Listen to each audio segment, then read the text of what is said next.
आम बेचन वारी आई, एक आम बेचन वारी।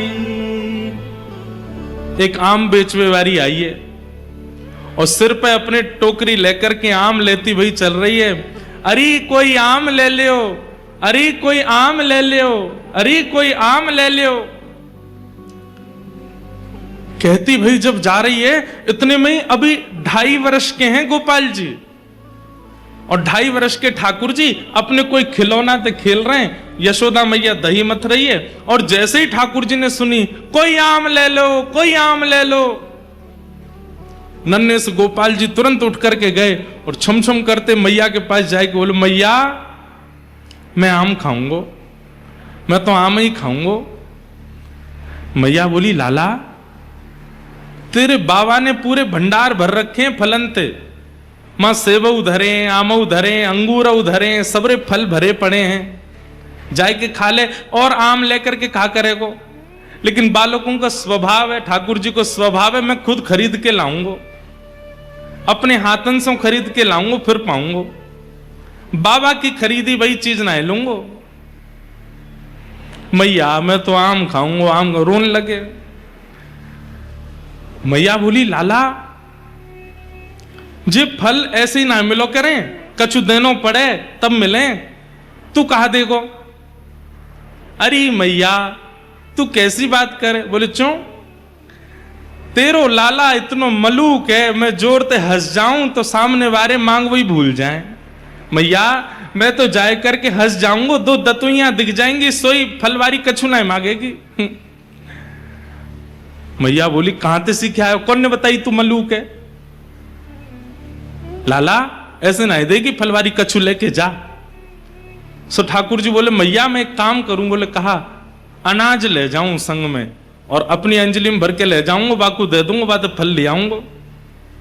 सो नेक्स्ट से गोपाल जी 2.5 साल के अपने दोनों हस्त कमल को अंजलि बनाए करके, और वहां में ऐसे अनाज भर लें, गेहूं भर लें, और ठाकुर जी अब जा रहे हैं फल लेवे के काज। अब हमारी तरह विवेकी थोड़ी हैं जो धीमे धीमे जाए, ठाकुर जी तो उछल कूद करते हुए जा रहे हैं, ऐसे ही लेके जा रहे हैं, यूं भी नहीं कि बाकू ऐसे दबा ले। अब जैसे ही उछल कूद करते हुए तो सबरे अनाज गिरते जा रहे हैं। मैया कह रही है, अरे लाला ने को नहीं जाने कछु भी, ऐसा भोर हो मेरो लाला। और ठाकुर जी दौड़ के जा रहे हैं, मुख पे चिंता है, क्यों कि फलवारी कहीं चली नहीं जाए।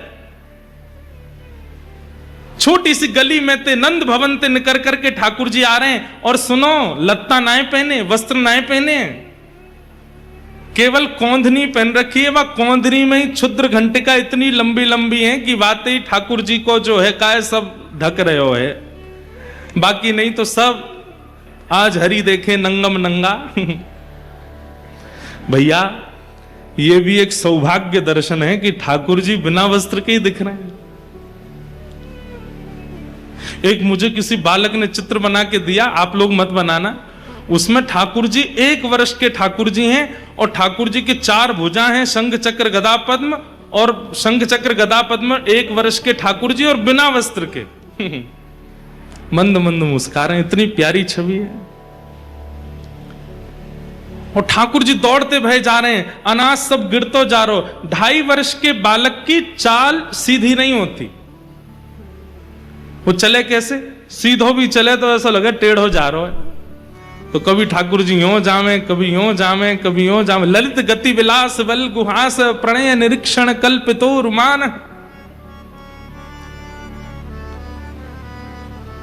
इतने में ही वो फल बेचन वाली अपने सिर पर टोकरी रखे, अरे कोई आम ले लो, कोई आम ले लो, मीठे रसीले आम ले लो।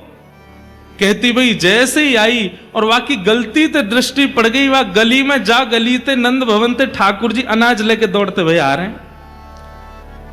और जैसे ही देखी है ठाकुर जी की सूरत, भूल गई सब सुध बुध। ठाकुर जी की रूप कांति कैसी है। श्री कृष्ण करणामृत में श्री विल्व मंगल जी कहते हैं कि ठाकुर जी का जो तन है, वो तन तो ऐसा है जैसे कि मानो गहरा नील सरोवर, एक गहरा नील सरोवर। और उस गहरे नील सरोवर पर ये दो आंखें ऐसी हैं जैसे मानो दो कमल खिले हों, सबसे आकर्षक दो कमल हों। और कभी कभी ठाकुर जी दौड़ भाग करें तो ठाकुर जी के गाल भी गुलाबी गुलाबी है जाएं, तो ऐसा लगे दो कमल ऊपर और दो कमल नीचे प्रकट है गए। ठाकुर जी की अंग कांति तो श्याम वर्ण की है, परंतु ये हस्त कमल ये भी गुलाबी हैं, चरण कमल ये भी गुलाबी हैं, ओष्ठ ये भी गुलाबी हैं।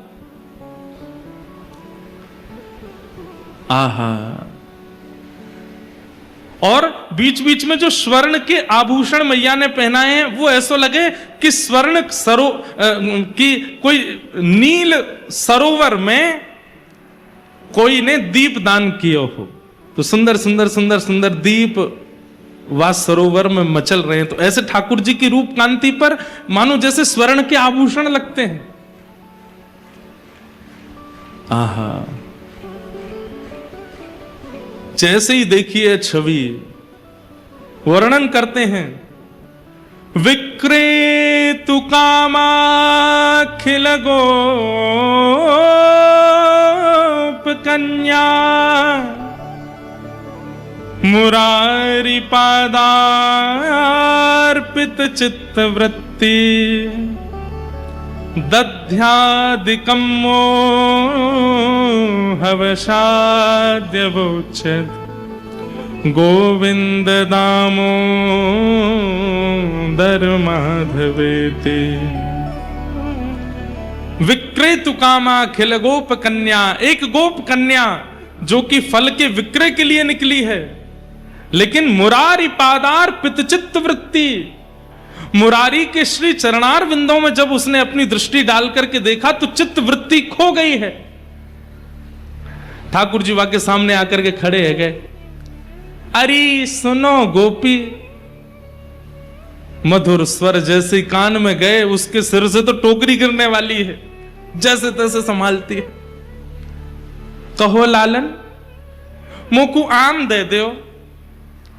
गोपी नीचे बैठ गई और जैसे ही टोकरी बगल में रख करके बोली, अच्छा आम चाहिए? बोले हाँ।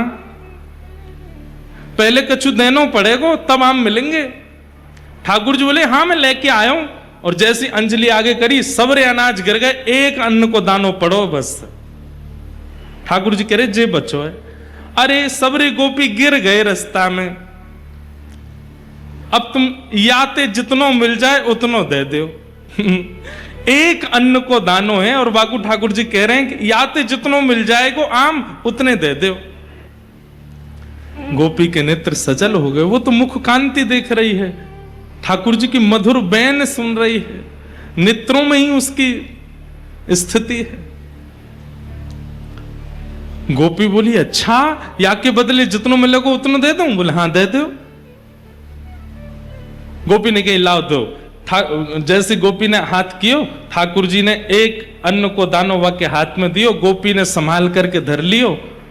अब तो लेकर के महाराज एक आम हाथ में, दूसरो आम दूसरे हाथ में, दूसरो आम और दियो, तीसरो आम और दियो, 4-5 आम ठाकुर जी को पकड़ा दिए। ठाकुर जी ऐसे खड़े है गए, 4 आमन में ही ठाकुर जी तो भर गए, छोटे से हैं। बस गोपी इतनो ही बहुत है। वो ना है तुमने जो दियो बातें तो और ज्यादा मिलेगो, लेके जानो पड़ेगो।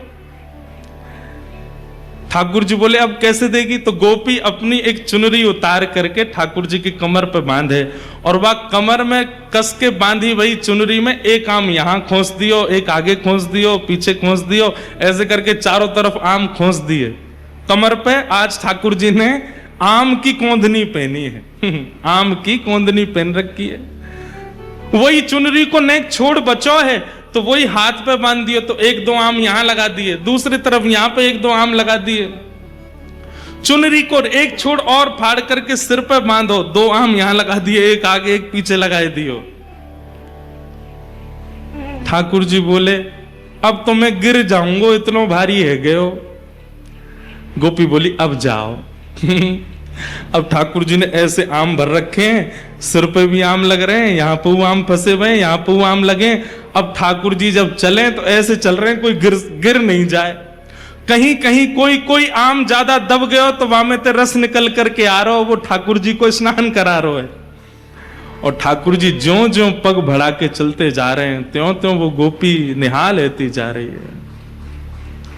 मन में इच्छा है रही है कि ये जाए ना, ऐसे ही देखत रहूं तो मैं जन्म सफल कर मानूं, मैं ऐसे ही देखती रहूं इनको। वहां से यशोदा मैया लाला की झांकी देख रही है और यहां से वो आम बेकनवारी देख रही है।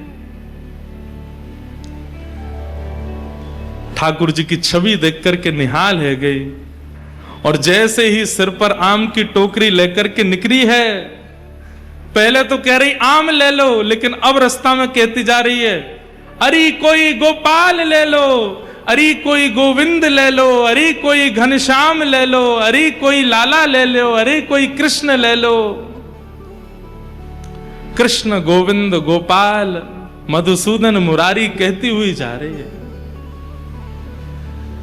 आहा, वह एक अन्न के दाने को बार बार शीश से लगावे, नेत्रंश अश्रुपात कह रहे हैं। बहाने बना बना करके रोज जावे नंद भवन के सामने और ठाकुर जी रोज वहां से कछु खरीदवे जावे। ऐसी कृपा ठाकुर जी ने वाक्य ऊपर करी है। विक्रेतु कामा खिल गोप कन्या, मुरारी पादार्पित चित्त वृत्ति, दध्यादिकं मोहवशाद्यवोच्य, गोविंद दामोदर माधवेति।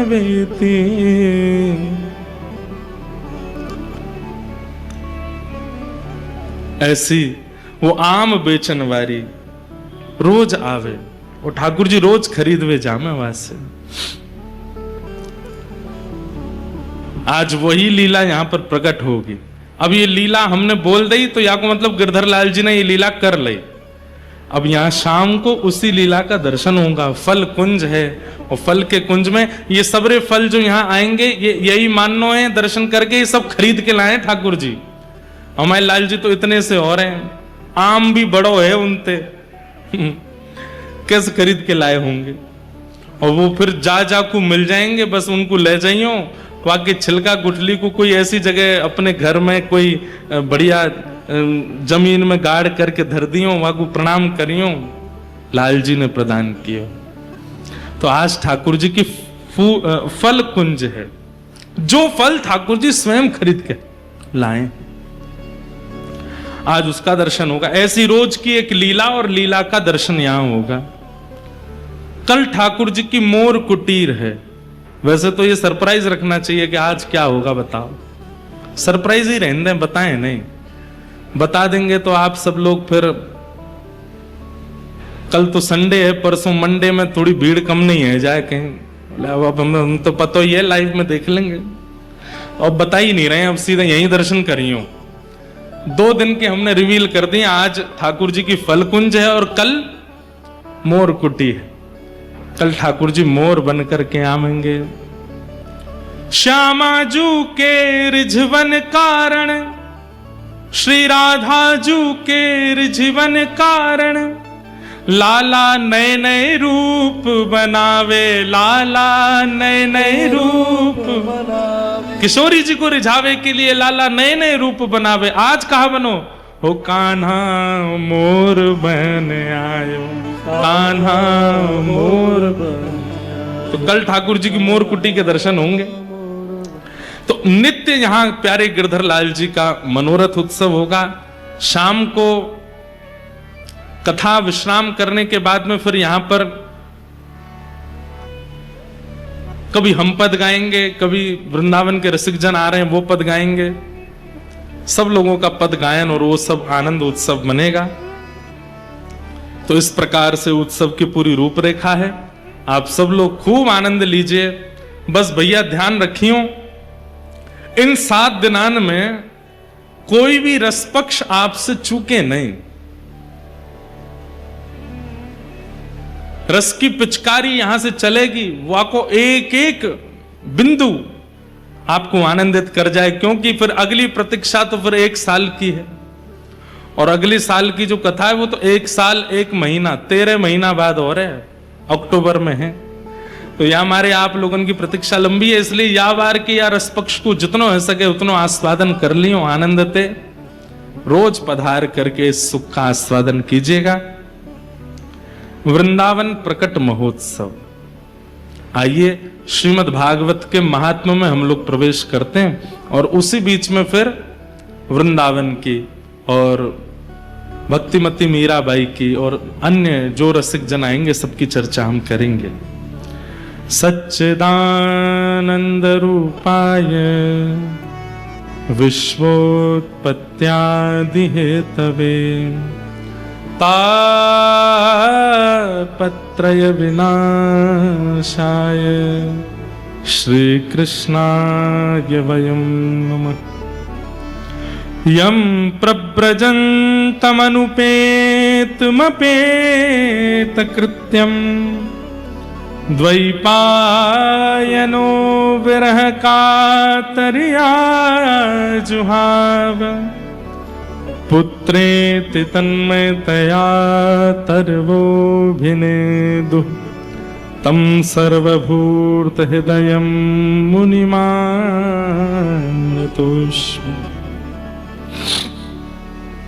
भगवान के 3 रूप हैं, सत्य, चैतन्य और आनंद। बहुत ध्यान से सुनिए, सब लोग इधर देखिए। सबसे पहला, ठाकुर जी सत्य हैं। यह विचार आपके चित्त में नहीं आएगा तो राधा रमन जी चले जाओ, राधा वल्लभ जी चले जाओ, बांके बिहारी चले जाओ, चाहे कहीं भी आप दर्शन करने चले जाओ, आपको कोई और अनुभूति नहीं होगी। केवल और केवल ठाकुर जी अचल रूप में दिखाई देंगे।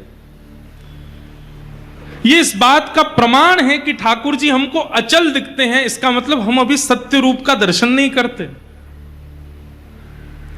सत्य स्वरूप यदि हमारे चित्त में होगा तो ठाकुर जी अचल नहीं दिख सकते, उनमें कोई ना कोई आपको सचलता का अनुभव होगा।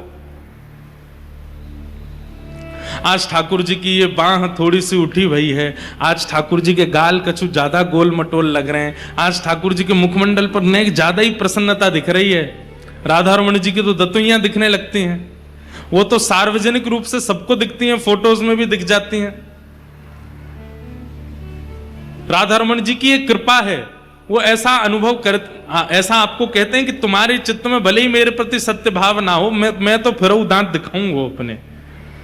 पर ये दंतावली का दर्शन केवल राधा रमण जी का नहीं होता, सबका होता है। पर बाकियों में अनुभव करने के लिए आपके चित्त में सत्य का होना आवश्यक है कि ये वास्तविक सत्य है। महाप्रभु जगन्नाथ जी, अभी हम जगन्नाथपुरी कथा करके आए हैं, आपको पता है वो विरह के ठाकुर जी हैं। महाप्रभु जगन्नाथ जी श्री प्रिया जी के विरह में ऐसे हो गए हैं, व्रजवासियों के विरह में ऐसे हो गए हैं। लेकिन आप जगन्नाथ जी का दर्शन करो तो उनके अधर पर आपको प्रसन्नता का अनुभव होगा, वो प्रसन्न दिखाई देते हैं, ऐसा लगता है मुस्कुरा रहे हैं क्या, प्रसन्नता का अनुभव होता है। नेत्रों को अगर देखेंगे तो अनुभव होगा कि कोई रोने वाला होता है तो उसके नेत्र ऐसे हो जाते हैं, बड़े बड़े नेत्र हो जाते हैं, नेत्रों के आसपास थोड़ी लालिमा जैसी हो जाती है। लेकिन मुखमंडल का दर्शन करती है ऐसा लगता है जैसे मानो प्रसन्न हो रहे हैं।